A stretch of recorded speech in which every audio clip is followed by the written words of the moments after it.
Welcome to your 11-week Emotional Integration Training course. We'll start with this orientation and overview session to give you some background on how we've developed our Emotional Integration Training program and what you can expect in the coming weeks. Carla McLaren, my emotions guru, had this to say about the importance of emotions in her book, The Language of Emotions. Without our emotions, we can't make decisions. We can't decipher our dreams and visions. We can't set proper boundaries or behave skillfully in relationships. We can't identify our hopes or support the hopes of others. And we can't connect to or even find our dearest loves. I was 38 years old when a teacher told me that my emotions were important. This was a huge revelation and an eye-opener for me. You should have seen the look on my face. My first reaction was, "What? Why didn't someone tell me this before?" That reaction was because I had been working on my personal growth and spiritual development for the previous 20 years. I had an awareness of what my issues were and where they came from. I knew what happened even. But no matter how much I worked on myself or how many different approaches and methods I tried, I was still unable to make and maintain the consistent change that I wanted. I was still being driven subconsciously by my past experiences as the underlying emotions and the associated beliefs went unaddressed. We'll share with you a simple cosmology that can help you better understand all the moving parts that make up you as a person, and that will give you a picture of how you might relate to the cosmos. For us, cosmology just refers to how the world works. In anthropology, a cosmology seeks to explain the origins and evolution of the universe, as well as the role and meaning of humans, life, and the world within the universe or cosmos. Once you understand our cosmological structure, you'll then be able to practically apply that to optimizing your own life experience. You'll also find out what makes you tick as an individual. You'll get to know the microcosm, which is you, and see how that corresponds with the macrocosmic whole. You'll then be able to apply it in your own life, and we hope you will go on to teach this to your children, to your partner, extended family members, grandchildren, friends, neighbors, and co-workers. Our intention is to change the world. It's our goal for this process of emotional integration to become ubiquitous, meaning that it is so prevalent and is so intuitively obvious that it becomes a socio-cultural norm. What this would look like in practice would be when you get triggered or you see someone else being triggered, the natural expectation would be for the person to be able to process their emotions in a skillful way. That is the essence of what our emotional integration training will teach you. How to manage your emotions in a skillful way. In and of itself, that may not sound too exciting. For me, the seemingly magical piece of emotional integration comes when I start to apply it. I'll find myself experiencing external change in my life. This happens as I start taking responsibility for my own emotions and processing them as they arise. Once I learn to process, to feel and release my emotions, I can then start unwinding them. To guide me, I simply notice my triggers. A trigger is a stimulus from the environment that causes involuntary body sensations. My body does things I didn't tell it to do. My breathing quickens. My heart rate increases. I have tingling sensations, numbness, heat or cold, tightness, heaviness, emptiness. I just observe the sensations in my body, getting microscopic, going over and over the following litany as I watch them dissolve. Because anything I observe intensely will dissolve. Where are the sensations located?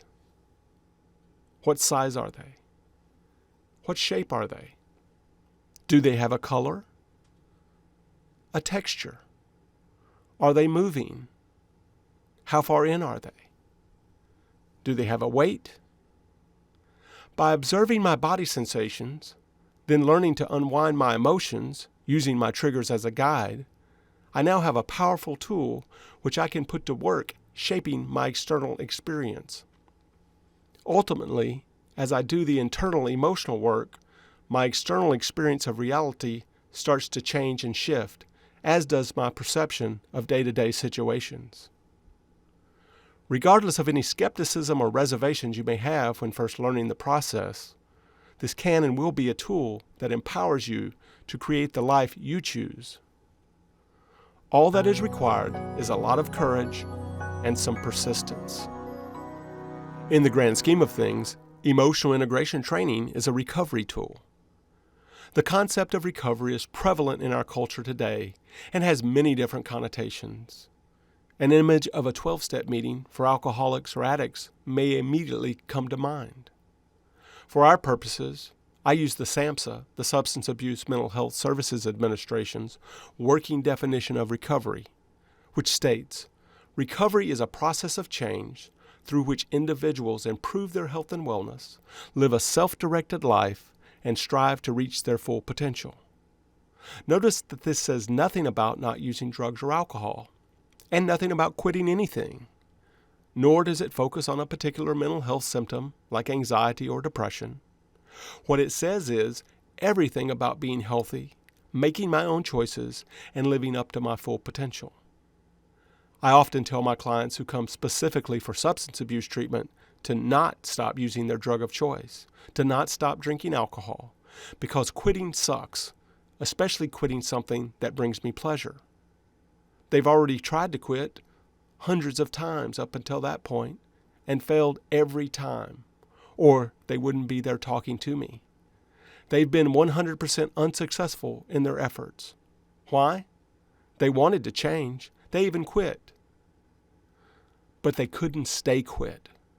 That's the trick, staying quit. For me, quitting was and is a losing proposition. Rather than to continue playing a losing game, I want to quit quitting. Stop with the just for today, I don't want to drink or use, or whatever other behavior I'm trying to change. Because the absolute best result I will ever get is one more day of sobriety, or one more day of not doing the behavior, or I will fail and have to start over at day one. Given my track record, that's not a bet I want to make. Instead, I want to change the game to one I can win. Because every time I think about what I don't want to do, I'm also thinking about doing the behavior. If I think about how I don't want to drink today, I'm also thinking, drink today. It's on my mind, and it's taking up bandwidth in my consciousness as I'm striving against it. As Anthony DeMello noted, anything I renounce, I am forever tied to. That which I resist, persists. I want to stop trying, I want to quit quitting, and figure out what is going to be more emotionally meaningful for me than the old behavior which is no longer serving me well. Whether you have a substance addiction or not, or any other behavioral addiction, I would submit that virtually everyone in this culture has an addiction of some sort. That is, given my definition of an addiction. For me, an addiction is anything that I use to avoid feeling my emotions. That opens up the gamut of behaviors: workaholics or performance addicts, overeating, social media, shopping, gambling, sex, working out. You see the list here from Dr. Margaret Paul. Which ones might you use? Probably the number one thing in our culture that people use to avoid feeling their emotions is food, overeating. Workaholics may not be looked down on in our society. They may even get praised for all the hours they spend dedicated to their jobs. Rageaholics literally get high on their anger. I have to watch myself in order to not fall into my own addictive behaviors. Shopping on Amazon is a big one. I can mindlessly sit for hours reading the reviews, comparing, weighing options, and most certainly making sure that Prime 2-day free shipping is available. I want it now. Before I know it, I've spent 6 hours glued to the screen. Binge watching Netflix is another. Episode after episode, numbing myself out. All kinds of things can be problematic. I don't want to be addicted to anything, I want to be able to be free to choose and not feel compelled to engage in compulsive behaviors. I don't want to give up my Netflix account, but I don't have to turn into a vegetable in front of the TV. Mindless activity keeps me from living up to my full potential. This is a turnkey process. The only real requirement to successfully complete the training is a willingness to suspend any disbelief long enough to try the techniques and exercises for yourself. By the way, beliefs aren't real. If they were real, they wouldn't be beliefs. Your experience is real. If you allow yourself to suspend any disbelief long enough to have the experience, you'll then know for yourself. No belief required. This is science. This is evidence-based. Anything we share will have references based in science. And while we may not always cite the sources, because that can get tedious and overwhelming for many, if you ask, we can. We'll also give you additional references as we go. If we include something as a reference, that means you would probably get something out of it if you choose to further your studies. Our general approach is to compile, distill, and synthesize information in a cohesive system. We bring parts together from across disciplines to create practical applications of theories. For that reason, we don't make any claims to originality. We probably got it from somewhere. The originality, if there is any, is how we put the pieces together. While there is nothing to believe in, everything can be tested for yourself and tried, and it's not going to hurt you. I will say, you may experience resistance. When I start choosing to really feel all of my emotions all of the time, I may notice that things start to come up that I either repressed or that I didn't realize the full impact of. I'll have to process my own painful experience, my own upsets, and yes, for some, trauma. Just remember, the way out is through. No one can do this work for you. It's up to you to take responsibility for your own emotions. It's not your fault what happened, but it is now your responsibility. You are the only one that can make this change. In fact, even if I could do it for you, I wouldn't. Anthony DeMello has a story about a child who sees a chrysalis cocoon as it's struggling to open. Feeling moved by compassion for the would-be butterfly, the child breaks open the cocoon. DeMello grimly concludes the story with the note that the butterfly was forever maimed and never flew, because the struggle to break free from the cocoon was what would have strengthened the wings to fly. Or put another way, it's in your own pain, in your own shadow, that you find your gifts. We'll show you how to find your own strengths, your own resources, and your own meaning in your life experience. You can then focus your meaning and purpose on living up to your full potential and creating the life you want for yourself, versus doing what you were told to do in order to get approval from others. By unwinding your own history, your own life story, you'll be able to make a distinction between what actually happened in your past and the story you told yourself about what that meant. You'll be able to see the story for what it is, just a story, and be empowered to drop that story that you've been living out of and repeating over and over since you were a small child. This will clear the way for you to create your own possibilities.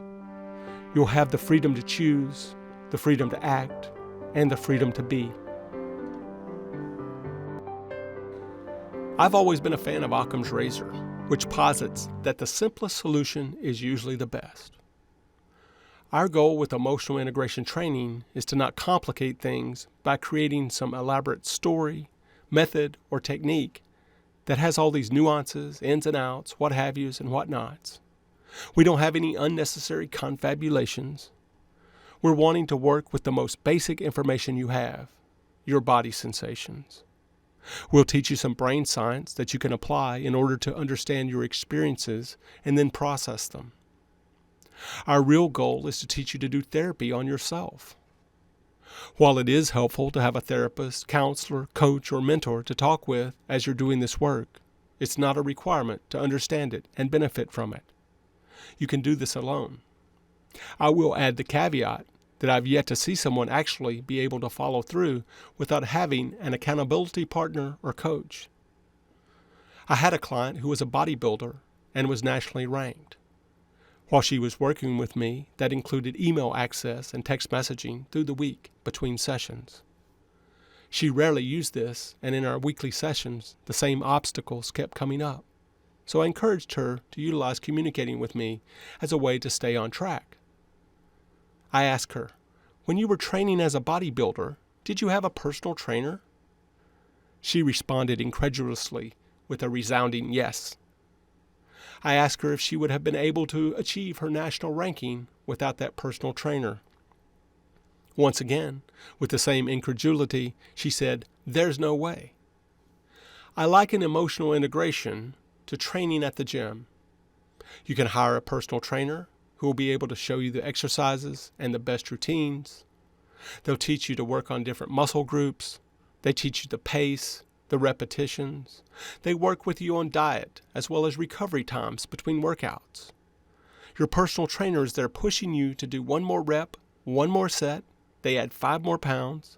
They help you squeeze your maximum potential from your workouts to get you the results that you want. Adding an emotional integration trainer may benefit you in focusing your efforts and getting the most expedient results as you go through the course. They can talk you through the process. You'll be able to share your experience with them, and they can assist you because they use the methods themselves. They'll also encourage you to keep going when your evolutionary biology kicks in, which will certainly happen. You are hardwired to avoid all pain. You're likely to encounter this resistance. Your amygdala, the fight or flight part of your brain, and your midbrain, the seat of your subconscious mind, only wants to feel good in the next 15 seconds. And while I can be grateful for my amygdala now, and the fact that it has helped us survive as a species, it may not be serving me to get where I want in my life in this modern world. I need to evolve into my prefrontal cortex, which is the choice part of my brain. That's the part of my brain that holds my highest aspirations, the part of my brain that makes me uniquely human. It's difficult for virtually anyone to consistently make that choice, to override the evolutionary reaction of the amygdala and be able to see the bigger picture from the prefrontal cortex. We have qualified emotional integration trainers that are available to help you. You can also utilize the Mind Leap app to hold yourself accountable and track your progress. At the very least, you are encouraged to share with someone you trust that you are engaging in the process as an accountability partner. People who are successful use tools like this to reach their goals and achieve maximum results. I've seen many coaching courses in which you have an accountability partner. You call them in the morning with your goals for the day. Then you make another call in the evening with how you did. Simple, not overly involved, but it provides the social impetus to push through. So here's what you can expect. We'll teach you to do a simple mindfulness meditation, a body scan. A recorded one is included for you to use, and we'll do it before we conclude this session. We'll also have it available for download as an MP3 that you can save to your phone or computer. Or you can easily find much better ones on YouTube. Next, I encourage you to buy and read a book entitled Awareness by Anthony DeMello. You can get a used copy for less than $5 on Amazon. You'll want to order that straight away. We'll teach you a grounding technique, which will be critical, because as you do this work, you're going to need to be able to consistently bring yourself back to a grounded state. The next session I call Swatting Flies, which teaches you how to process your emotions in the moment. This builds on the body scan practice. In session 5, we'll go over pitfalls that you may experience. We'll talk about resistance and how to address that, and we'll talk about the power of your subconscious mind. We'll also give you our own cognitive emotional understanding report, which is a map to guide you in your processing. In session 6, we'll talk about reparenting your inner child and how to inject positive messages of unconditional love and acceptance for yourself. Session 7 revisits the unwinding emotions technique and discusses addictions. We'll go over how to ask good questions and also how to start inviting emotions. Session 9 examines upsets and intergenerational or transgenerational trauma. We have a meditation called the Emotional Essence Project, which will help you get in touch with your authentic self.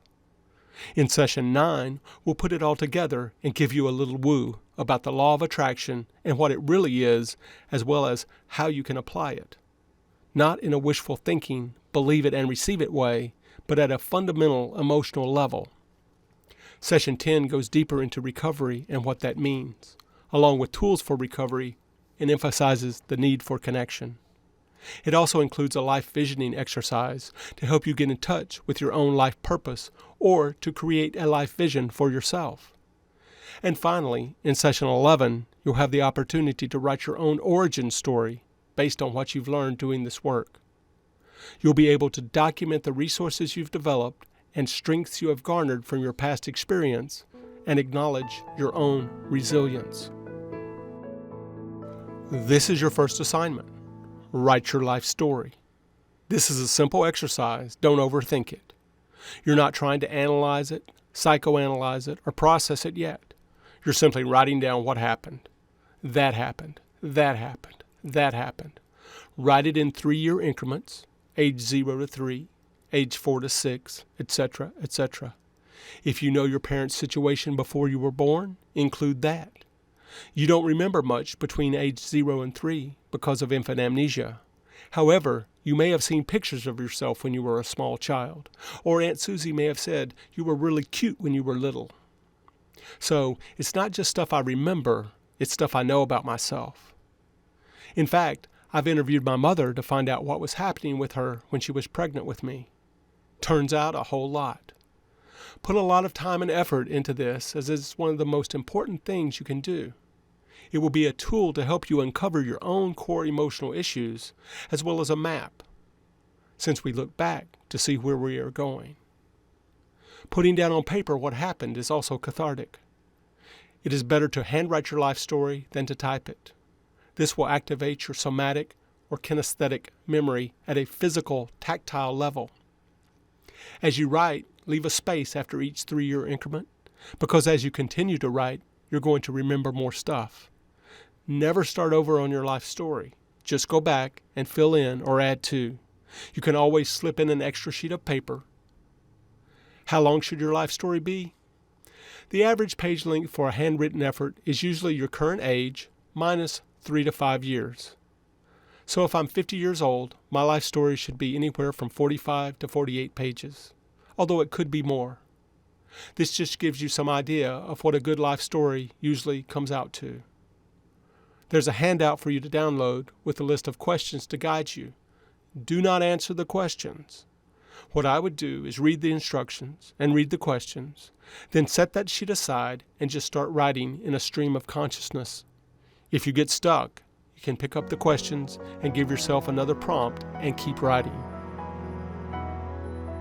And now to our foundational practice, the body scan. You'll use this throughout the course and beyond to cultivate your awareness. By focusing on noticing and feeling your body sensations, you can get out of your head and into your body, into the present. It seems simple, and it is. It is at once, in my estimation, the simplest and most advanced meditation technique there is, all in one. If you're ready, get comfortable, and we'll begin. Sit up straight. Put your feet flat on the floor. Close your eyes.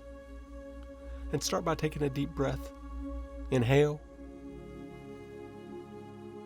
And exhale. Now just notice your breathing. Don't try to change it or control it. Just observe the sensation of breathing. If you're breathing shallow, let it be shallow. If it's deep, let it be deep. Notice the cool air on the inhale and the warmth on the exhale. And if your mind starts to wander, just gently bring it back to your breath.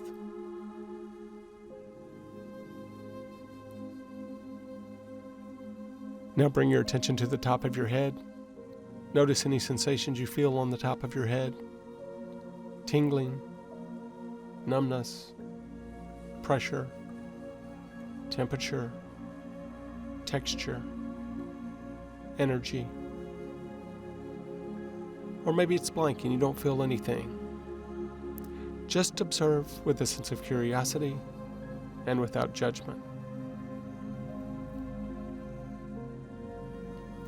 Now notice the back and sides of your head and any sensations you feel there.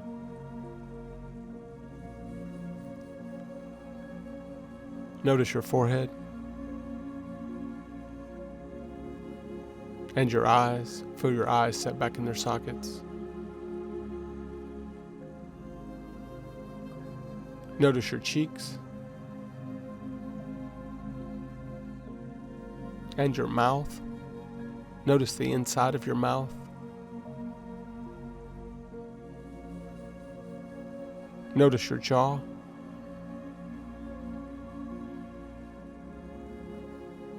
Notice your throat and neck. And your shoulders. Your arms. And your hands. Notice any sensations in the palms of your hands. Notice your fingers.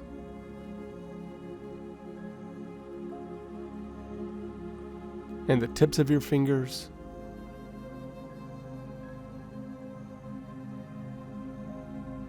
Notice your fingers. And your hands.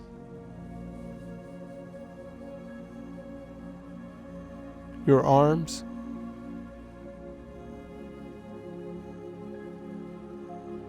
And your shoulders.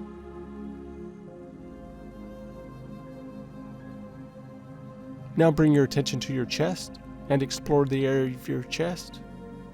Perhaps you can feel your heartbeat or pulse. Notice the rise and fall of your chest with your breath.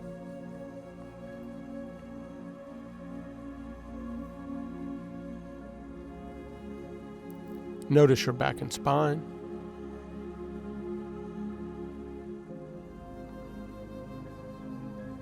And your stomach.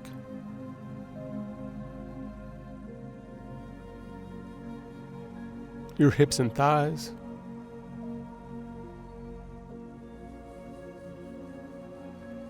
And your lower legs.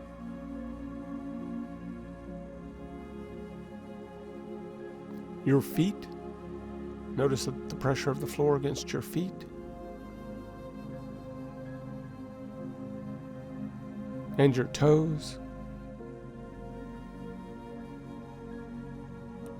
Notice the tips of your toes.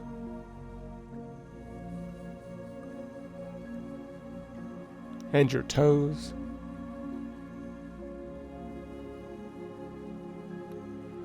Your feet. And your lower legs.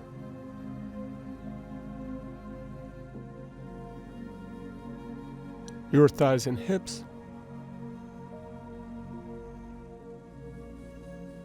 And your stomach.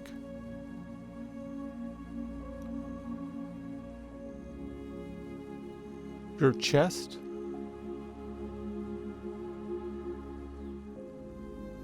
And your throat. Notice your forehead. Now bring your attention back to the top of your head and become aware of your entire body in space. Just observe any sensations from the top of your head to the tips of your toes, and from the tips of your toes to the top of your head.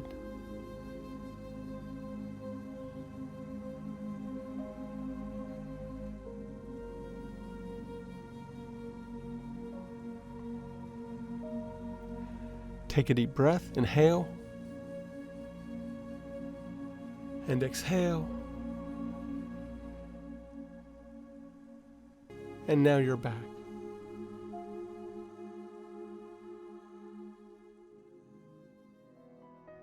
So that concludes the orientation and overview.